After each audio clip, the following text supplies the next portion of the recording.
ఎవరైతే నా మీద ఆరోపణలు చేసి ఈరోజు ప్రెస్ మీట్ పెట్టిన ఆయన, నేను టీటీడీ చైర్మన్గా ప్రమాణ స్వీకారం చేసిన మొదటి రోజు నుంచే నన్ను రిజైన్ చేయమంటున్నాడు. కనీసం ఒక రోజు, వారం, నెల కూడా నాకు టైం ఇవ్వాల. నువ్వు రిజైన్ చేయి, నువ్వు రిజైన్ చేయి, నువ్వు రిజైన్. వాని అబ్బా సొత్తా టీటీడీ, నేను రిజైన్ చేయడానికి నువ్వు నాకు ఇచ్చావా టీటీడీ చైర్మన్ నేను రిజైన్ చేయడానికి? నాకు చంద్రబాబు నాయుడు గారు ఇచ్చారు, ఆయన చెప్తే ఒక్క నిమిషం కూడా పట్టదు నాకు. ప్రతిరోజు నువ్వు రిజైన్ చేయి, ఎందుకు రిజైన్ చేయమంటున్నావాడు. దీని మీద నేను రీసెర్చ్ చేస్తే ఆయన చేసినటువంటి దుర్మార్గాలన్నీ ఒక్కొక్కటి బయటకు వస్తున్నాయి. ఒకటి కాదు, రెండు కాదు, 100. ప్రతి దాంట్లోనూ కరప్షన్ చేశాడు. ఇవన్నీ బయటకు వస్తే తిరుపతి ప్రజలే తరిమి కొడతారు. నేను ఈరోజు కూడా నిస్వార్థంగా ఏది ఆశించకుండా, నేను రాజకీయ నాయకుడిని కాదు, నేను ఒక మీడియా అధినేతని, నేను ఒక బిజినెస్ మ్యాన్ని. నాకు ఎన్నో అవకాశాలు వస్తే నేను వద్దనుకొని నాకు టీటీడీనే కావాలని ముఖ్యమంత్రి గారిని రిక్వెస్ట్ చేసి నేను ఇక్కడికి వచ్చాను. కొన్ని రిఫార్మ్స్ చేయాలి ఇక్కడ అని. గత 5 ఏళ్లలో మీరు చూసుంటారు ఎన్ని వేల టికెట్లు అమ్ముకున్నారు. నా దగ్గర రికార్డు ఉంది. వాళ్ళు పొరపాటున అది పోతా నా దగ్గర చైర్మన్ ఆఫీస్లో వదిలేసి వెళ్ళిపోయారు. ఇవన్నీ తీసి చూస్తుంటే ఒక్కొక్కటి బయటపడుతున్నాయి. నిన్న జరిగినటువంటి బోర్డు మీటింగ్లో కూడా నేను ఒక పాయింట్ లేవనెత్తాను. ఎందుకంటే ఎన్ని స్కాములు ఉన్నాయంటే అన్ని స్కాములు బయట పెడదామంటే ముఖ్యమంత్రి గారు నన్ను ఆపు చేయటం జరిగింది. తిరుమల యొక్క పవిత్రతను దెబ్బతీస్తారు అందరూ కలిసి, రోజు ఈ స్కాములు బయట పెడతా ఉంటే అది మంచిది కాదు, మన ధర్మానికి, వెంకటేశ్వర స్వామికి మంచిది కాదు, దీంతో ఆపేయండి, ఆ దేవుడే చూసుకుంటాడని నాకు ఆయన హితబోధ చేశాడు. కాబట్టి నేను ఆగాను. లేకపోతే ఈ పాటికి ఇంకొక 10 వీడు చేసిన దుర్మార్గాలన్నీ బయట పెట్టేవాడు. ఇది వేదాలు, దెయ్యాలు అని ఏదో సంస్కృతంలో మాట్లాడతాడు. ఇవన్నీ నా దగ్గర నడవదు. నీ ఆశాలన్నీ కూడా ఐఎమ్ వెరీ స్ట్రాంగ్, తగ్గేదే లేదు. ఏం వీడియోలు పెడతాడండి ఆయన? ఇప్పుడు ఏదైతే వీడియోలు పెట్టాడో వాళ్ళ ఫ్యామిలీ, మా ఫ్యామిలీ మోర్ దెన్ 30 years నుంచి మాకు ఫ్యామిలీ పరిచయాలు ఉన్నాయి. వాళ్ళ ఇంటికి మేము పోతాం, మా ఇంటికి వాళ్ళు వస్తారు. అంత మాత్రాన అసలు కొన్ని చోట్ల వీడియో మార్పింగ్ చేయడం జరిగింది. ఆ చేసే గాడిదలు సరిగా కూడా చేయలే. మళ్ళా నేను ఎన్నిసార్లు చూసినా అందులో నాకేం తప్పు కనిపించలే. సో ఇవన్నీ చీప్ పాలిటిక్స్ ఆడి నా మీద బురద జల్తానంటే నేను భయపడేవాడిని కాదు. నేను నీలాగా రిజైన్ చేయమంటే చేసేవాడిని కూడా కాదు. ఇవన్నీ కూడా వాస్తవాలన్నీ కూడా నేను ఇమీడియట్గా కంప్లైంట్ ఇవ్వడం జరిగింది. ఇంకా 6 గంటలో ఎఫ్ఐఆర్ కూడా వస్తుంది. దీన్ని నేను హై లెవెల్కి తీసుకెళ్తాను. వీళ్ళ సంగతి ఏదో తేలుస్తాను. నేను మాత్రం భయపడేదే ప్రశ్నే లేదు. ఈ బిఆర్ నాయుడు ఆయన నేను దుర్యోధన సమానుడు అనుకుంటున్నాడు. దుర్యోధనుడి కంటే చాలా అహంకారంగా వ్యవహరిస్తున్నాడు. ఆయన ఏమన్నా తిట్టినా కూడా చెల్లుబాటు అయిపోతుంది అని నన్ను, మా నాయకుడిని ఇష్టం వచ్చినట్టుగా అరే తొరే అని. బిఆర్ నాయుడు నిన్ను అనలేక కాదు, నీలాంటి చెప్రాసి పనికిమాలినోడు లఫంగులను గురించి కూడా మేము ఆలోచించటమానని, మీకు కూడా అలాంటి పదప్రయోగాలు ఎందుకోనని మాకు తెలియకేం కాదు. బిఆర్, నువ్వు నా కాలి గోటికి కూడా సరిపోవు. నా కాలి గోటికి కూడా సరిపోవు. నేను 1974లో ఆనాటి ముఖ్యమంత్రి జలగం వెంగళరావు నేనిచ్చినటువంటి కరపత్రం తీసుకోవటానికి ఇష్టపడకపోతే ఆయన జుబ్బా కాలర్ పట్టుకు లాగి కరపత్రం ఆ చేతిలో పెట్టినటువంటి వాడిని. అది నా ధైర్యం. ఆ రోజుల్లో నువ్వు జోబు దొంగగా ఉండుంటావు, జోబులు కొడతా ఉంటావు.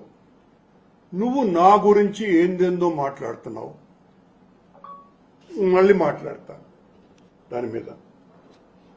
ఆయన ఆవిడతో చాలా ఉన్నటువంటి అన్యోన్య బంధం 30 ఏళ్ల అనురాగ బంధం అని చెప్పినాడు కదండి.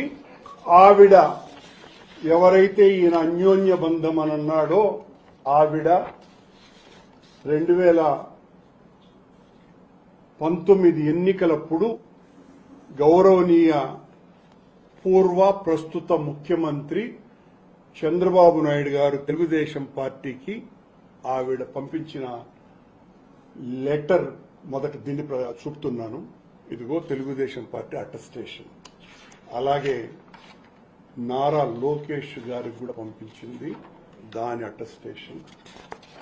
అలాగే ఆవిడ పవనానంద స్వామికి కూడా పంపించింది దానికి సంబంధించినటువంటిది ఇన్ఫర్మేషన్. ఆవిడ రాసినటువంటి ఉత్తరాన్ని నేను ఇప్పుడు చదువుతున్నా. Relationship subject relationship with BR Naidu honorary chairman TV5. గౌరవనీయ మాజీ మరియు కాబోయే ఆంధ్ర రాష్ట్ర ముఖ్యమంత్రి వర్యులు నారా చంద్రబాబు నాయుడు గారికి నమస్కరించు రాయున్నది. నా పేరు తాడేపల్లి ఇందులేఖ, వయస్సు 48 సంవత్సరాలు, daughter of late Shri Tadepalli Satyanarayanamurthy, స్వస్థలం గుంటూరు జిల్లా తెనాలి. మాది బ్రాహ్మణ వైదిక కుటుంబం అయినప్పటికీ మా నాన్నగారు తెనాలి టౌన్ హెడ్ కరణంగా పనిచేసి ఉన్నారు. తదనంతర పరిణామాలతో మేము సుమారు 36 ఏళ్ల క్రితం హైదరాబాద్ కు మూవ్ అయ్యి వ్యాపార నిమిత్తం హైదరాబాద్ లో స్థిరపడ్డాము. ప్రస్తుతము మేము హైదరాబాద్ లోని మణికొండ ఏరియాలో స్థిర నివాసం కలిగి ఉన్నాము. నేను ఈ ఉత్తరం ద్వారా మీ దృష్టికి తీసుకొని రావాలి అనుకుంటున్న ముఖ్య ఉద్దేశ్యం ఏమిటనగా, బిఆర్ నాయుడు నాకు 25 సంవత్సరాలుగా పరిచయస్తులు.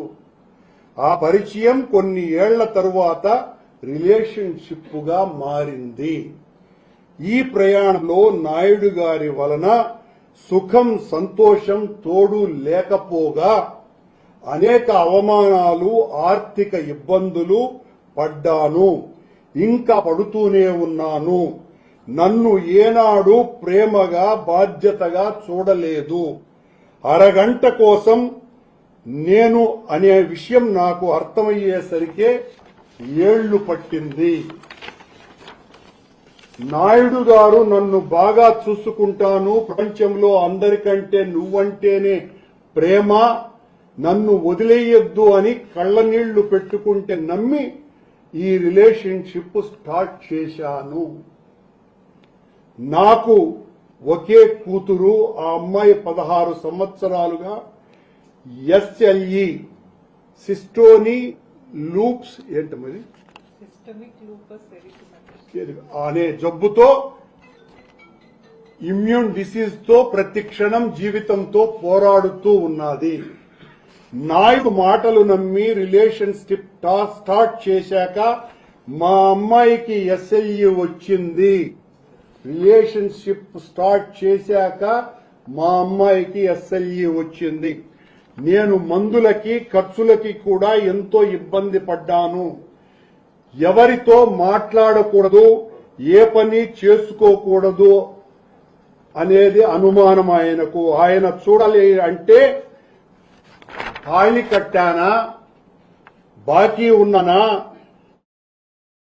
అనే మాటలు తప్ప కుక్క కన్నా హీనంగా చూశాడు నన్ను. అన్ని అవమానాలు బాధలు భరిస్తూ కూడా ఎవ్వరికీ ఏమీ చెప్పుకోకుండా రోడ్డున పడకుండా ఇప్పటి వరకు గడుపుతూనే ఉన్నాను. నా గురించి తెలిసి వైఎస్ఆర్సీపీ వాళ్లు నన్ను అప్రోచ్ అయ్యి నాయుడిని ఎక్స్పోజ్ చేయమని ఇన్ రిటర్న్స్ ఏదో చెప్పాడు, 10 కోట్ల డబ్బులు కారు నామినేట్ ఇస్తామని కూడా అన్నారు. నా మీద చాలా ఆపరేషన్ కూడా చేశారు. బేసికల్ గా నేను చిన్నప్పటి నుంచి టీడీపీ అభిమానిని కావటంతో పార్టీ కష్టకాలంలో అటువంటి పనులు చేయకూడదు మరియు మనస్ఫూర్తిగా నమ్మి ప్రేమించిన నాయుణ్ణి రోడ్డున పడేయలేక ఆ పని చేయలేదు. దేవుడు వాణ్ణి శిక్షిస్తాడు అనుకొని సర్దుకొని పోయాను. నా మీద 2016 నుంచి ఎవరో నిఘా పెట్టి నన్ను వెంబడిస్తూనే ఉన్నారు. ఒకే వ్యక్తి పేరు వేరు ప్లేసెస్ లో కనిపిస్తూ నన్నే చూస్తూ ఉంటాడు. నన్ను హైదరాబాద్ విడిచి వెళ్లమని లేదంటే చంపేస్తామని కూడా బెదిరించినారు. ఇందులో కూడా నాయుడు నాకు ఎలాంటి హెల్ప్ చెయ్యలేదు. బయటికి వెళ్లొద్దు, ఇంట్లోనే ఉండు అని చెప్పడం తప్ప ఈ రోజుకి ఆర్థికంగా సామాజికంగా ఎన్నో ఇబ్బందులు పడుతూనే ఉన్నాను.